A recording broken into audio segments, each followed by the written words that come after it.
there's such an opportunity to become more like Jesus and to step into his life when we start to ask that question and say, God, would you actually give me your love for somebody who I really dislike?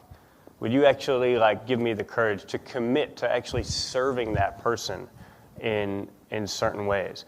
Would you give me the faithfulness to pray specifically for that person, each day? Oh, I just think the Lord would use that in such a powerful way. Even as I'm saying that, probably for most of us, somebody who we instinctively dislike comes to mind, It's such an act of worship to try to live out the gospel towards that person.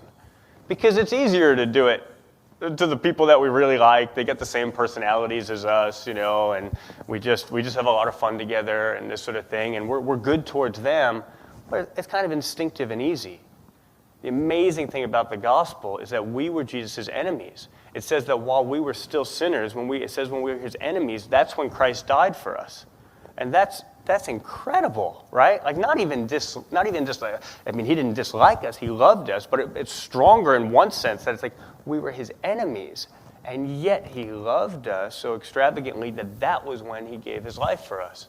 So it's super challenging. What does it look like to actually make a sacrifice for or to serve someone that you dislike? And if you're willing to trust God with that sort of step, you're actually you're stepping into the footsteps of Jesus and the way that he lived life and the way that he sacrificed for and served and loved us. And I think your intimacy with Christ will go deeper because you'll be experiencing the life that he calls us to. So I would specifically focus on the people that you dislike in terms of your love, and then the other question, whether we're talking about LGBTQ or someone else that maybe you have a disagreement with.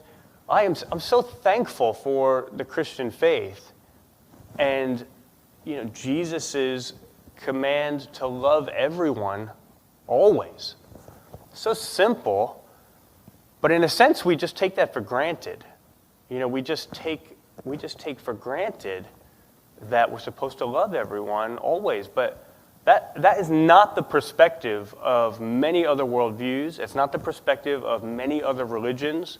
Most religions of the world say that God loves you if you are obedient to him, but that God doesn't love you or even hates you if you are disobedient to him.